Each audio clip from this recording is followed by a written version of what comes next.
Candy, love and life coaching delivered straight up like your best friend would if she were a licensed and certified mental wellness professional. If you don't know me yet, I'm Candace Harper, relationship coach and hypnotherapist, and I'm here to support you with feeling epic, enough, peaceful, illuminated, and courageous in every area of your life, but particularly your love life, whether you're single or not. I'm also here to teach all of us how to vibe high and manifest the sweetest possible love in this lifetime. I'm here to teach you how to ask for candy and to get it. If you've got something to say about what you hear, email me your comments and questions, askforcandypodcast@gmail.com. You can also follow me on Instagram and TikTok @CandyLoveCoach. Also, make sure you hit the subscribe on whatever platform you're listening to. Leave a review so I can shout you out. And share with the friends and family that you know will benefit from this spoonful of sugar. Now let's get started. Woo! Did you hear that pivot? If you've been listening, you listen to my normal intro. I'm changing it up a little bit because we are beginning season 5 and some new things are popping. So if you're new to the game, I'm Candace Harper, love coach, and I'm here to support us all in eradicating the symptoms of not feeling enough by repairing our beliefs so that we can have the life and relationships that we want to experience. And so what are some symptoms of not knowing we're enough? Depression and anxiety, weight struggles, pain in the body from migraines, backaches, addiction, sexual problems, immune disorder, digestive problems, and most of all, dysfunctional relationships. So who is this podcast for? It is for perfectionistic, high-achieving women over 35 who are continuing to do their life's work and still feeling the sting of an unfulfilled love life. Notice I said the sting of an unfulfilled love life. So it doesn't matter whether you're in a relationship or not. We are going to continue to focus on our personal health, our relationship with self, our feeling of enoughness, and how that affects who we are, who we're being in or out of a relationship. And today's topic, whenever you are listening, wherever you are in the world, we're going to talk about some legit answers to why are you single? And I've talked about this topic before, and it was like ages ago. I feel like as I continue to grow, as I continue to learn, that the answers to this question become even more evolutionary. And I want to share them with you because I feel like it's really important to have good answers for this question because some of y'all are still out there struggling with it. I was just talking to a friend the other day who's a listener. You might be listening, my sweet love. And someone asked her that and she was like, oh, I hate it when people ask me that. And it does feel icky, but it doesn't have to feel icky because I remember I used to hate it when people would ask me that too. But we're going to talk about it today. And we're going to talk about, first of all, why we often hate it, what the deep down truthful answers often are. And you might think of some more while I'm talking about it. And then we stick around because we are going to talk about what the most authentic and connective answers actually are.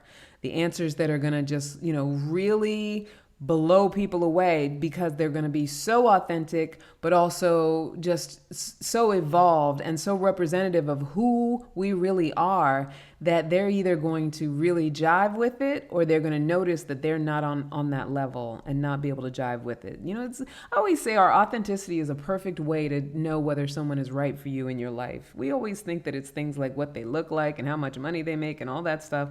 But you really want to know if somebody's right for you in your life, specifically romantic relationships, but really all your relationships, is just be your authentic self. Be as real as you want to be. Say what's on your mind. And those who can jive with it, stick around. Those who cannot, they do not. So we're going to talk about how to be authentic without being, and I hate to use this phrase, socially inappropriate. But obviously, when you're first meeting people and you're going on dates and stuff like that, you're not just going to spill all your guts onto them. You want to be able to have answers that are real, truthful, and authentic, but also aren't bringing down the room or ruining the vibe. You still want to be able to, show your inner joy and your light while also sharing who you are from an authentic place, right? No representatives, no faking it. I'm going to give you what those good juicy answers are for that question of why you're single. But of course, before we get to that, we got to talk about why it's even an issue, why it comes up, why it's a thing. And I will say this, because through matchmaking, I do talk to a lot of different men and what their sort of framing of relationships is. And I because this question does come up a lot. I had someone email me about it recently, and like I said, I continue to evolve in what my answers are around it. I do talk to men about like why they ask this question. And not only men ask this question, women ask it as well. But usually it's a man's way of kind of gauging, like, oh, I'm liking this person. She's attractive. I'm seeing positive things about her. And the older we get, the more skeptical we are when we actually do like someone, which is a weird paradox. But often when they're asking that question, it's because they're feeling like. They're feeling affinity, and their fear receptors are coming up like, yeah, but what's wrong? Because I like this person. Like, why are they single? Like, what's going on? I think we do it in our mind more often. Sometimes we ask it outright, but sometimes we think about it because we consider it to be a rude question. Whereas a lot of times, men, I don't want to generalize, feel like it's a reasonable question to ask. So they'll be like, so why are you single? And they want to see what our answer is. They want to see if we get upset or defensive, or if we come up with some craziness, or talk about, things that actually align with whatever their fear might be. Like, oh, there's not really, if I don't believe that there's really good women out there for me, then every woman I meet, even if she seems like she might be good, I got to find that thing that's wrong with her, because in my mind, something's wrong with women, particularly women who are single. So it's not from a place of trying to be insulting. And I don't say that, to just be in defense of people who ask that question. But one thing that we have to know as receivers of that question, because I get that question a lot, what you have to know as a receiver of that question is that it's not meant to hurt you. It's not meant to be insulting or to put you down. But here's how we often interpret that question and why we tend to hate it so much. And know too that the hating of that question is our interpretation of it. It's not the other person's intention. It's what we make their intention to be in our own mind, and how we interpret hearing that question, right? Because people can ask questions for a myriad of reasons, but we got to make up for why they're asking it. And so we often hate it because we do hear it as an insult, as if single is some sort of pejorative. And I've talked about that before on the show. We're making single wrong. So if in your mind you're thinking something's wrong with me because I'm single, or I'm unhappy being single, there's something not right about single, why am I single, I'm struggling with single, if someone asks you that, it's like if you were extremely overweight and you had a problem with it. I'm very insecure about my weight, and someone says, why are you fat? It feels like a crushing insult because I'm already making it wrong, right? If I have a problem with being fat and someone says, why are you fat? That's like, they're hitting all my nerves. So it's the same thing with why are you single? I have to make single wrong in order to hear single as an insult. And even if their intention is to be insulting, if it's not wrong for me, if I don't feel like it's wrong, I'm impervious to whatever negativity they might be trying to put on me. Or even when they do, sometimes they do phrase it as a negative, like, that's why you're single. As if, you've told me something that that puts me down or makes me less than or makes me, invalidated. Right? So a lot of times people do try to use that. And it is more often men than women, but it really takes us buying into the idea that single is wrong in order for that to be effective, in order for that to give us need to have a negative reaction to it, right? And so that leads to the second reason why we often hate it, or one of the second reasons. It triggers our fear of being judged or considered crazy or unlovable. Deep down inside, as human beings, we all fear being judged. And as women, I think we often fear being judged as crazy or unlovable or unworthy, not worth the care, the attention, the nurturing, and the love. And that's often stuff that we learned in childhood. That feeling of not enoughness, not worthy, worthlessness, that what we have to say and who we are, how we are, doesn't have worth unless we're, overachieving or we're working hard for it. Often as women, we feel like we have to work very, very hard for worthiness. That we have to, and I notice as a side note, since I moved to the DMV area, it's a very status driven area. Yeah, I came from New York, and you would think, oh, New York, no, they're very status driven. I mean, maybe on some level, like with New York, wealth is a big thing because obviously it's such an expensive place, although DC is expensive too, but it's such an expensive place to live. But there's just sort of culturally, socially, there's kind of a great leveler because anyone can go almost anywhere in New York. Sure, there's places that are exclusive and things like that, but I don't think there's so much concentration on allowing yourself to know people based on what neighborhood they live in, what car they drive, how successful they are, what college they went to. What college they went to is a big deal around here. Whether you have a degree or not, it's a big deal. It's so status driven, right? So it's that, look how worthy I am. Look, I'm worthy. Look, I'm better than this person. I live in this neighborhood that's more expensive than this other neighborhood. And I have friends of friends. My direct friends aren't like that because I usually don't have a lot of patience for people who are very status driven and like not socially. Socially, I don't have a lot of patience. As a healer, I have a lot of patience. If they come to me and they say, "Oh, I want to heal this thing," then I have a lot of patience for that. But socially, I don't have a lot of patience for status driven conversations. I have credentials, but I don't care to do that competitive thing where it's like we go back and forth with our credentials, or I don't care to share what mine are so that people can be impressed or know that I'm on their level or any of that stuff. And it's, to me, it's very much a social put off. I'd rather hang out by myself. I say all of that to say that we have a very strong sort of paradigm when it comes to feeling as though if we're judged that we're not, that we get ostracized, we get kicked off the island. So when someone says, "Why are you single?" it hits on that nerve, that fear of being judged or being considered not worthy, considered unlovable, like I was saying before. And, we work so hard. That's why I went on the whole tangent about status. We work so hard to be enough. If I have enough money, if I have enough things, if I have enough, designer clothes, if I have enough hair, if I have enough, expensive products, like I'm working so hard to be enough. And then you turn around and ask me, why am I single? So there's that thing that I don't have, right? That you're pointing at. And yeah, that's number 3. It's poking at that not enough nerve. Look at all I've achieved, and rather than congratulate me for everything I've achieved, you're asking me about what I don't have. And if I'm someone who has worked very, very hard to have things, and I've out of a place of feeling like that's what makes me valuable, as soon as you point to the thing that I don't have, it's like you've gotten to the heart of my insecurities, because I'm telling myself that being single makes me unworthy, or not having it all, whatever it all is, makes me unworthy as a human being.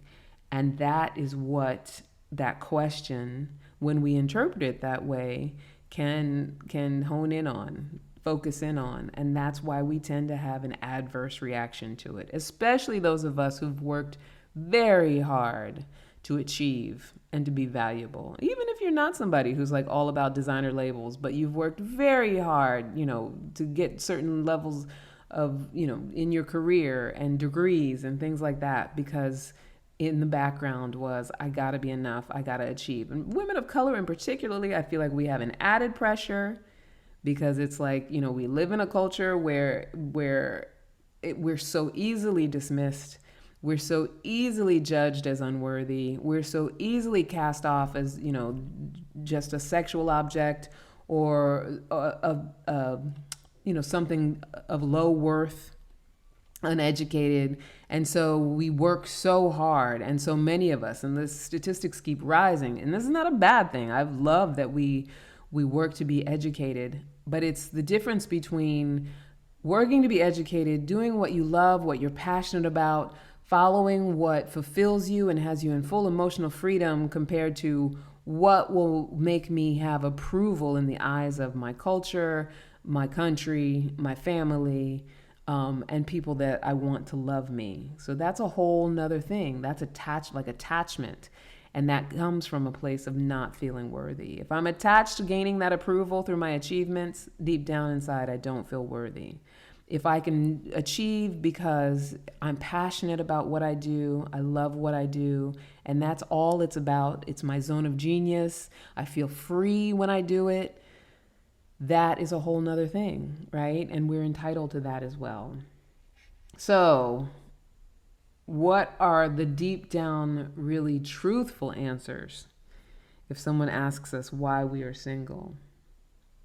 So another reason we often feel shame about the single thing is because the true answers are to often why we are not single. Now, I'm not going to say that all the ones I have. I think I have 6 based on my own experiences and, women that I deal with daily as a matchmaker and as a coach.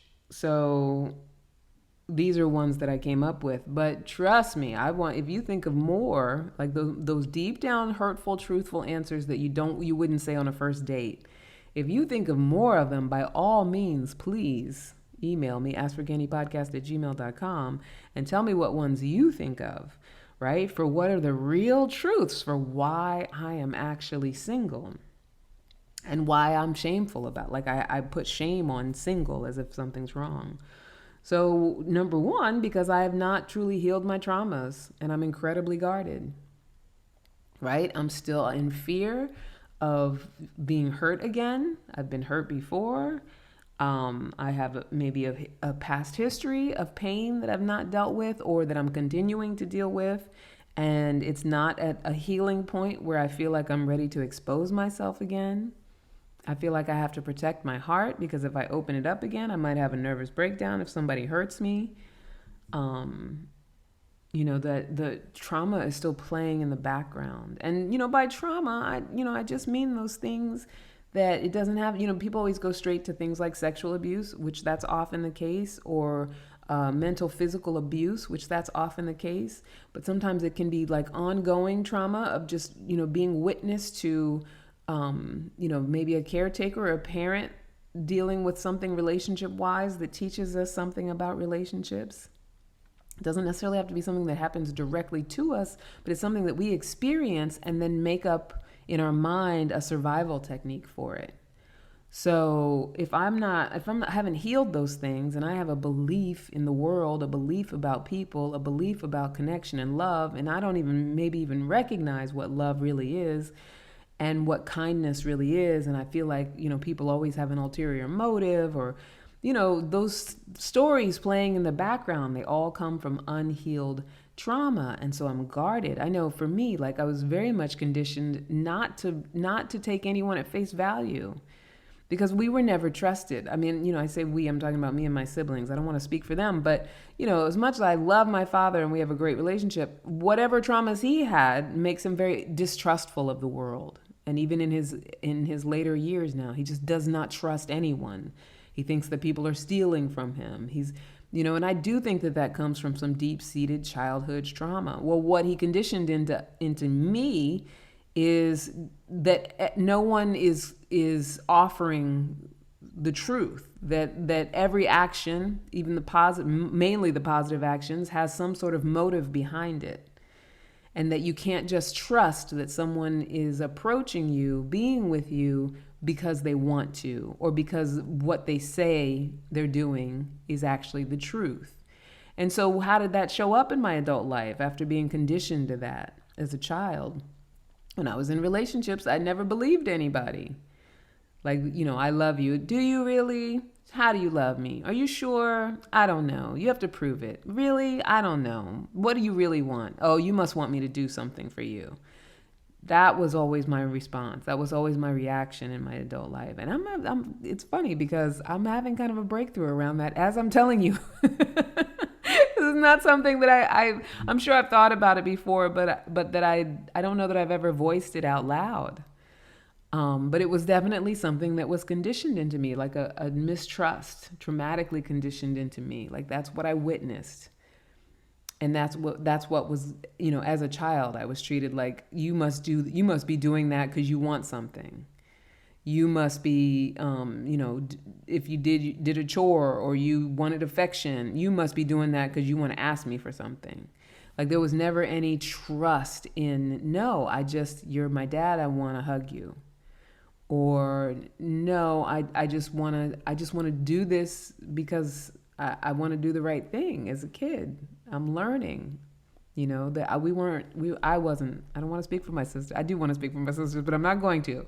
I'm going to speak for myself. There just wasn't a straight trust where it's like, teach me how to be authentic by trusting me as a child. So then as I get to be an adult, I can trust others and not assume everyone has an ulterior motive.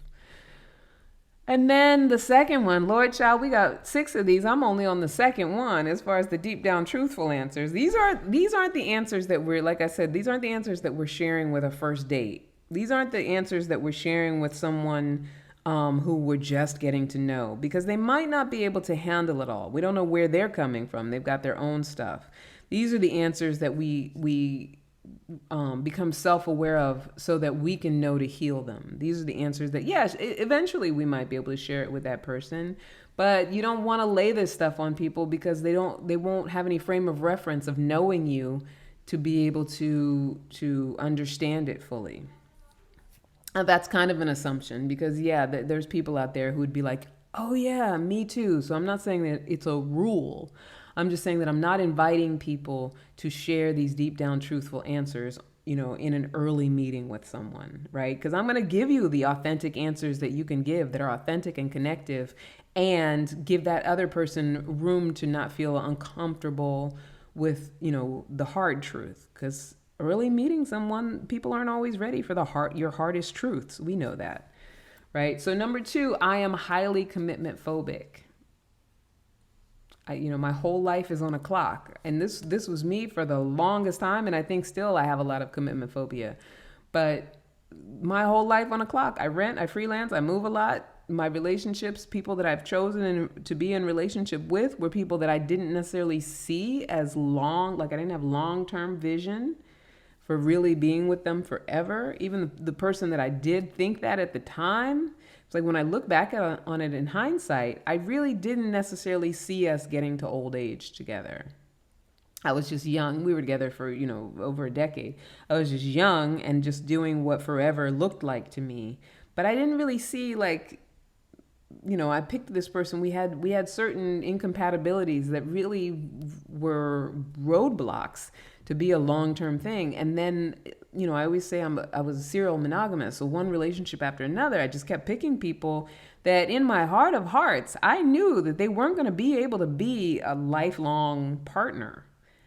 Right. And that's how I picked jobs. I was a freelancer for a long time. I've been on a 1099 for probably most of my adult life. And, renting, I never actually bought a home. Granted, I was living in New York City, and you can purchase homes in New York City, but that's commitment, honey.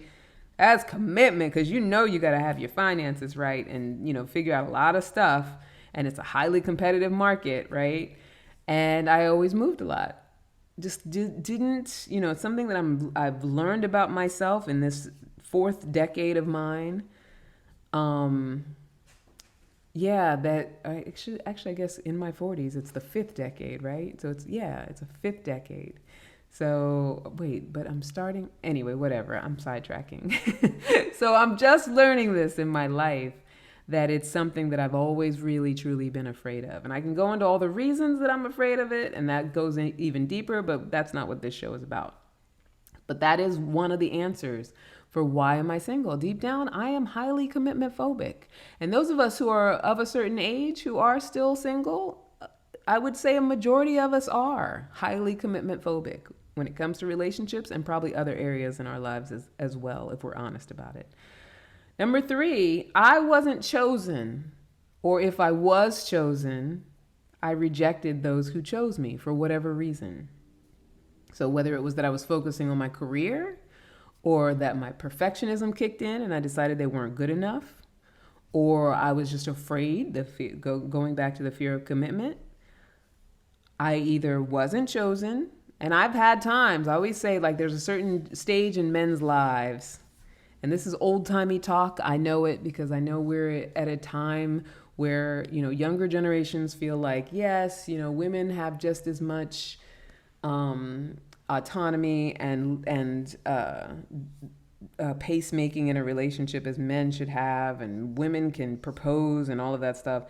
I have a very traditional sense of all of that. And you guys know from listening to the podcast that I do think that men in our culture, and lots of cultures, get to a phase where they feel like they are ready for family, they are ready for marriage, they're ready to start having children. This is for men who actually want that. When they're in their healthy mind, they want commitment, they want a life partner, and they shop. And I've known, and I still know a lot of these men. I knew them when they were going through their shopping phase, and I was one of the fruits that they were squeezing, because that's what they do. They squeeze all the oranges to see which one's ripe, right?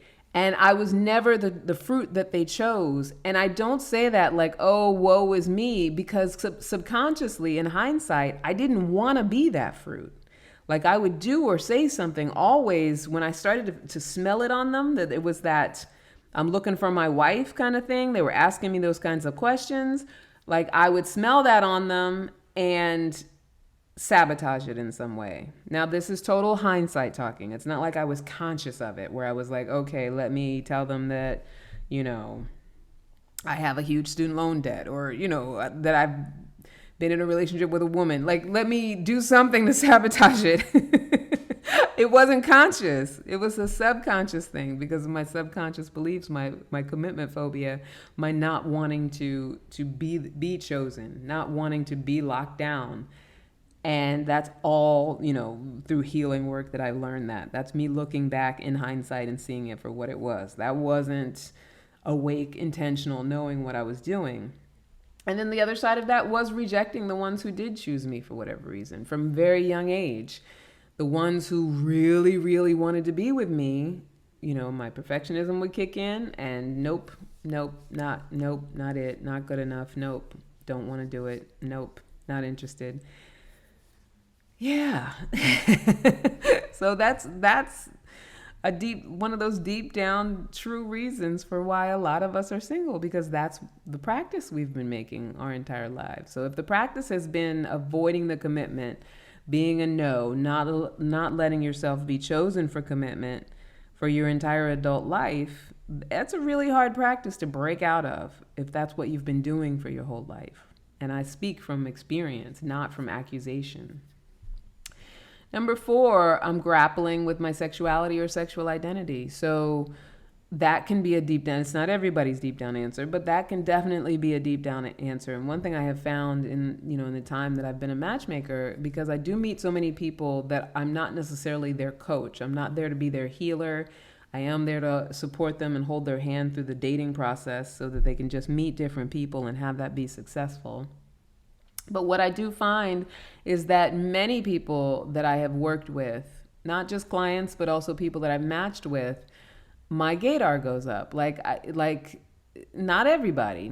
It's not everybody that I'm dealing with, because other people, it's commitment phobia, it's other issues, the not healing of the trauma, all of that I mentioned before.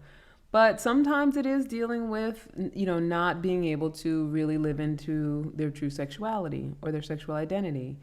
And when you can't live into it fully and truly, you can't really commit to relationship with someone. You can't really allow yourself to open up your heart because you haven't opened up your heart to yourself yet. Right? I deal with that a lot. I actually, a couple companies ago, I was working for a matchmaking company, and I had a client I absolutely loved and adored her, and she was clearly a lesbian. And I don't even mean that in a trying to be funny kind of way. All of our interactions spoke to that's was her true sexual identity, that was her true sexuality. And she was very, very much in denial of it, just fighting it, resisting it, for whatever her reasons might have been. I have no judgment on her reasons, because sometimes it can be painful and fearful,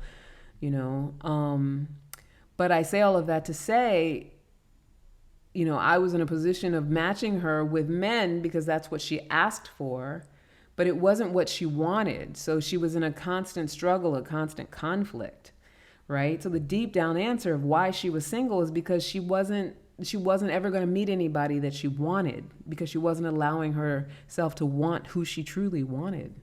So that's an important thing to that we can get in self-awareness about. Like, who is it that we truly want? Who do you truly want, and are you allowing yourself to have that?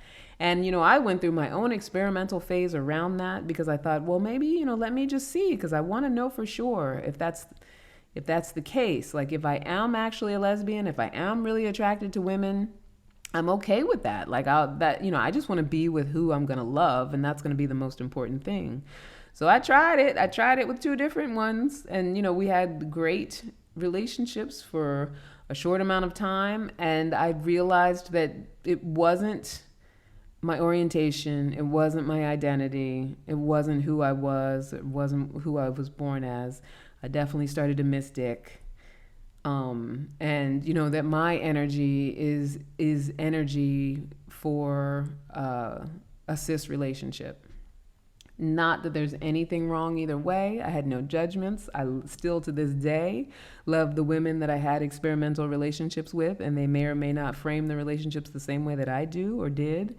But, I do think it's important to have that full understanding of yourself. Like, is this who I truly am? Because if I'm living as who I truly am, that's the way to be able to have a healthy relationship, to attract an actual relationship. But if I'm not, that can be a way to stop me from having a relationship, stop me from having health and attracting what it is that I truly need in my life. Because we all truly need what we truly desire, what's really within us, right? We need to attract that. We need to be able to connect with that. Not that we all have to be in a relationship, but, being true to ourselves is at the base level most important thing as human beings, to love and accept and be true to ourselves, right? And to attract from that place. Number 5, one of the deep down most truthful answers to why am I single? I am not emotionally mature enough to be accepting of someone else. Ooh, you hear the siren? The siren always goes off in the background. We always get a fire engine when I'm saying something that is going to bring up the prana, the heat, right? I am not emotionally mature enough to truly be accepting of someone else. That can be a hard one because I'm dealing with people, with matchmaking up to their 70s. And we talk about it all the time. I had my friend Miss Jada on the show not too long ago because we were talking about tallism. And I had her on the show again, and we were talking about, all these different requirements that people have. And it's this inability to be accepting of someone else. And I have expectations and requirements for who that person has to be in order for me to be accepting of them, right? That is emotional immaturity. And that is usually a good mark. And don't get me wrong, there's a lot of people in relationships who are highly emotionally immature. I myself was in a relationship highly emotionally immature, both of us. And there was a lot of bad outcome from that. But, that is often, when people are terminally single or in a place of feeling shame around singlehood, often one of the things is I'm just not emotionally mature enough. And I may not know that. I may not have identified that. But that's what the deep down answer really is. I'm not emotionally mature enough to let myself get to know you because I'm too busy judging you externally.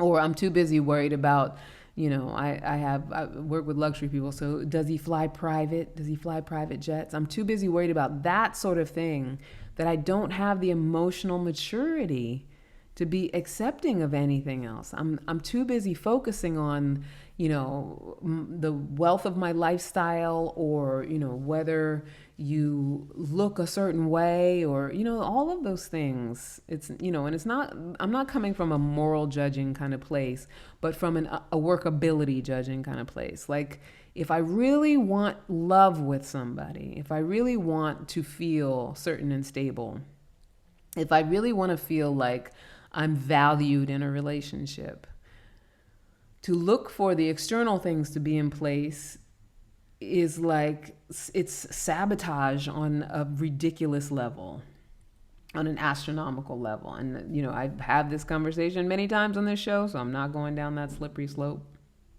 But then the last one that I have for deep down truthful answers, and I know there's so many more, and hopefully you guys will think of them and email them to me because we can talk more about this. I've given up hope that I will meet someone that I want to connect with in that way. So sometimes deep down, that is really what the answer is. I'm still single because I've given up hope. I don't hope for it anymore. I don't think that person exists for me. I look at the statistics. I see, you know, how many unsuccessful relationships there are and how closed off people are. And maybe a lot of times people who date a lot feel like this. I have one bad date after another. Everybody seems to suck. Nobody's nice to each other anymore. I have bought into this belief that we live in a world where that kind of love is not possible unless you are young and beautiful and rich. Sometimes we buy into those myths,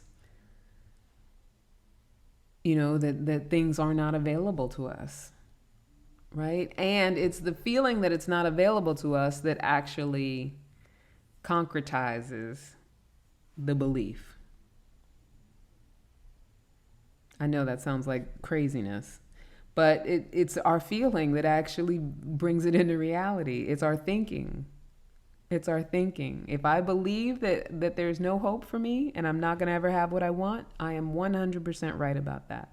Because even if it showed up, I wouldn't be able to recognize it because I would be approaching it through my belief that it doesn't exist. So chew on that one for a moment. See how that feels, right? This would be a good, you know, if I had a really great sponsor, and I'm putting the word out there, everybody, who do you think would be a great sponsor for this show? What brands do you think would be great sponsor for this show? I mean, I'm not like a crazy brand person. There's certain things that I use. I like meal kits, like Hungry Root, things like that. But if you can think of some brands that might be a great sponsor, this would be a great place to put a commercial. I'm not doing it yet, though, because I don't have a good sponsor yet. But we're working on that. We're working on that. Take a little break. Take a little breather. And let it out. Because we're covering a whole lot of things here, people. This is a lot to think about. This is a lot to digest. So you might be at a moment right now where you're starting to, like, you know, flip it over in your mind. Like, which of these things is true? What about what Candace is saying is resonating with me? And what should I do about it? Oh, my goodness gracious. If I really got all this craziness going on, am I questioning my sexual identity? Have I been renting my apartment for too long? Like, what in the world? What is happening? My whole life is up in a spiral and a swirl, and I don't even know what to do with it. So just take a moment and let it out. And don't start ruminating, because that's not what all of this is about. This is just about allowing ourselves to take that journey around self-awareness, because none of the truths are shameful. They just are what they are. And when we're willing to admit them and know them and see them for what they are, we can do what we need to do to heal, transform, or use them to our advantage, right? If I understand what I've been believing, if I understand how I've been approaching things, what I have or have not been healing, what's been going on with me, when I have a true understanding of that, then I can do what I need to do to free myself from it so that it doesn't have to dictate the decisions I make or how I interact with people, right? So are y'all ready? Are you ready for the most authentic and connective answers that you can give to the question of why are you single? And I recommend that you memorize whichever one resonates with you the most. And run with it, honey. Run with it. Because if someone you really like asks you this question, you want to be able to, like, go in your holster and shoot one right out. If that's, I don't know what that analogy meant, but you know what I mean. You want to be at the ready. You want to be able to just come with something that is true, that makes sense, and causes more conversation. Because why not have it be an open conversation? That's a great question. You ask me why I'm single? Well, let me tell you, honey. Let me tell you why I'm single. My authentic answer without going into all my trauma and all my shit, all my stuff that I might be working on. Because that ain't none of your business. That ain't none of your business if I just met you. I can tell you if I want to, but it ain't none of your business if I just met you. So number one, most authentic and connective answer, because I want to develop a healthy relationship, and single is the only place to start from. Think on that one. I want to develop a healthy relationship, and single is the only place I can start from. That's why I'm single. I want to develop a healthy relationship, and single is where I got to start from. So I say that to somebody, and then they start thinking, I want a healthy relationship too. Yeah, where else would I be? Because if I'm already in a relationship and I want a healthy relationship, I mean, sure, I can evolve that relationship. But really, it's like, I got to start from nothing in order to create exactly what I want, right? So lay that one on you. It's like saying, it's like you want to ask them when you want to go on vacation, then why are you home? Well, I got to start from somewhere. I got to start from somewhere. And it's quite all right. Number two, basically because I haven't made room for anyone else in my life yet. And if somebody likes you, their next question is going to be like, well, why not? Or what would have you make room for somebody else in your life? What would you need in order to do that? And that can strike up a whole interesting conversation. Well, what would I need? I would need to be able to connect with someone and know that we're creating the same vision. I would need to feel a level of acceptance and unconditionality that I like to offer as well. I mean, I'm speaking for myself. You got to come up with your own. What would you need? Right? I just haven't made room for anyone else in my life yet. And some people will be like, oh, you haven't? Oh, well, and those negative Nellies, they'll say, well, if you haven't, you never will. And they'll go on about their business. And that's on them because that's their limitations. Right? But the positive kind of people, the kind of people that you feel like, you could really go someplace with, they're going to be like, you haven't? Well, what can we do about that? How can we work that out? How can we cause some solutions? Right? And that's the kind of people you want to be in a relationship with. Number three, because I am experiencing something that is good for all of us. And that's called independent growth, honey. Independent growth. That's what I'm doing right now. Right? It's good for all of us. And this is not to judge. There's some people who've been married their whole adult lives. Right? And, whatever. Good on you. And that's what we all say that we want. But a period of singlehood, a season of singlehood, a time where you're not attached to needing to be in a relationship is a necessary part of a full human experience. So whether you do that when you're very young, like in your early 20s, or, after your first divorce in your late 30s, early 40s, which is usually around the time it usually happens. For some people, it happens earlier. Whether it's then, or whether it's as you're older, full on middle-aged, like myself. Whether whenever that period of time comes up, to be able to take the choice of saying, I am going to concentrate on my independent growth and see who I can be on my own. And what does it mean to be on my own? Because I came in this world alone, I'm going to leave this world alone. Ain't nothing wrong with any of it. And I can still, within that space, still want to have a partner. I can still want a relationship and also understand that my ability to be alone is going to be the thing that would strengthen that relationship. My satisfaction with myself, my love and acceptance of myself in that alone time, in that independent growth moment, is going to be the thing that makes that relationship juicier, sweeter, and something even more to be grateful for. Right? So because I'm experiencing something that is good for all of us, independent growth, start that conversation, honey. Start that conversation with a first date if he asks you why you are single. Number 4, because single is a phase of life that we all experience at different degrees. Some people experience single for a long time. Some people experience it for short spurts. And it's almost like asking, why are you at a particular job? Or why do you live in a particular location? It's just where I'm at in my life right now. That's the phase of life that I'm in right now. The choices that I have made have culminated in me being in this very spot.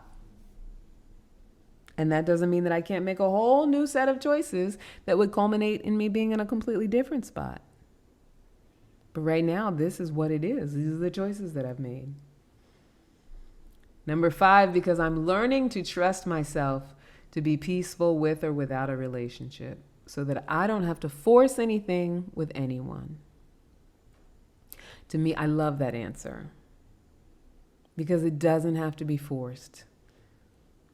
And when we think that we have to be in a relationship and there's something wrong with single, it's all force.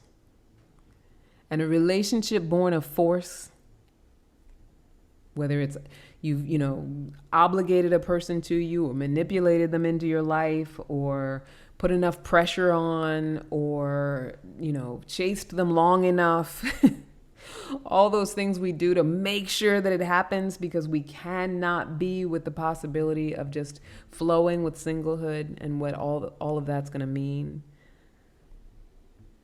Let me tell you from experience, a forced relationship will have you wishing you were single again.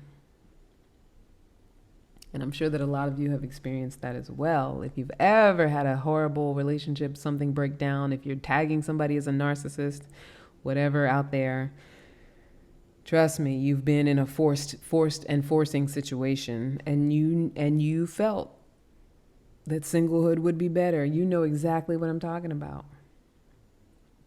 And so those are some good, that's 5 solid good answers to give somebody if they ask you why you're single. And you can do it with a lightness, with a joy, because it's authentic, it's true. It's truth without laying out all of your demons, especially the ones you haven't worked out yet. You don't want to bring those up with somebody you just met. It's too much, especially if you haven't worked it out. If you haven't worked through it. And sometimes you've worked through it and you share it and they haven't worked through some stuff and they don't know what to do with it. You want to ease in. You want to, what is it Brene Brown says, that with vulnerability, it's like you don't want to just give it to everybody. You want someone to earn your vulnerability. And that doesn't mean you're sitting back like a queen, like be good enough. It means that over time, as you're getting to know someone, you get to build that level of trust for whether what you share is something they're emotionally responsible enough to hold space for. And so let people show you that. Let people show you that they're responsible enough to hold space for your vulnerability. But start with being as authentic and truthful as you can without laying out every bit of dark demon. So I think those answers are good. I'm patting myself on the back. Whether or not you're patting me on the back, that's on you. But if you have some other answers, if you have some that you're thinking of, definitely email them to me. I'll talk about them in a later show. And that's it. That is it. This hour goes by so fast. It really does. And I love my time that I spend with y'all. I love it when we get together like a little coffee clatch. And just so you know, I'm working on something really big right now around my coaching hypnotherapy offer. So, people who've done my coaching hypnotherapy program already are going to be offered the chance to join the Epic Circle, which I did the Epic Circle previously as a support group for COVID for women. I've evolved it somewhat because you have to have gone through my coaching and hypnotherapy program in order to be in the new Epic Circle. And the new Epic Circle is going to be epic, enough, peaceful, illuminated, and courageous. And it's going to be all around, this healing of not enoughness and the healing of all the symptoms of not enoughness. Because once you heal the not enoughness, all the symptoms go away. And let's talk about those symptoms one more time. Depression and anxiety, weight struggles, pain in your body from migraines and backaches, addiction, sexual problems, immune disorders, digestive disorders. Almost all of these are things that I've dealt with on some level based on not feeling enough. And most of all, dysfunctional relationships. So, and if you have an ailment or something that I haven't even mentioned, there's a likelihood that there is a subconscious belief going on. Your body is reacting to it. Your body is doing what the body knows to do. Your brain is trying to help you survive. So then it gives you some sort of disorder, some sort of disease, some sort of something that then causes you to have to behave in a way or move in the world in a way that doesn't feel good, that ultimately sabotages you. So are you ready to make a serious commitment about this, about transforming it? Do you want to? Is that something that you want to do? If you are suffering from these symptoms of not feeling enough, if you know that you don't feel enough, if you are ready to make a financial and an emotional investment for your freedom, your physical wellness, you really want the healing around it, also how you experience your love life, I want you to email me, askforcandypodcast@gmail.com, and ask for my exclusive consultation link.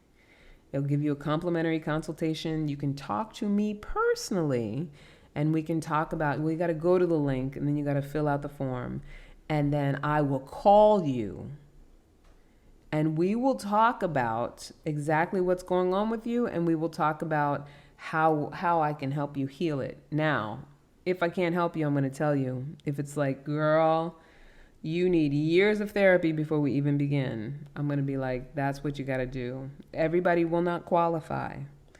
But if you feel like you might qualify just based on what I've shared here, askforcandypodcast@gmail.com. Ask me for my consultation link so I know, either put it in the subject line or say it in the body of the email so I know that's why you're emailing me. If you just email me and say, girl, I listened to the show, I'm going to be like, thank you so much. I appreciate it. But tell me, I want that consultation link, and I will send it to you, and you can apply and qualify. And I believe that is it, my sweethearts. I love you so much. I love our time together. Follow me on Instagram @AskForCandyPodcast, @CandyLoveCoach. Also on TikTok @CandyLoveCoach. I'm TikToking, y'all. I might shuffle. I might do a little belly dancing. I haven't done those things yet. Right now, I'm just saying stuff. You know me. I'm talking, my face in the camera. Those of you who've been listening and you're like, I wonder what she even looks like. Go to TikTok @CandyLoveCoach and you will see me. Anyway, that is it. I love you all so much. Until next time, never forget that you are a love machine. If you ever start to feel like you aren't getting the love that you need, just make more and then ask for candy. I love you so much. Bye now.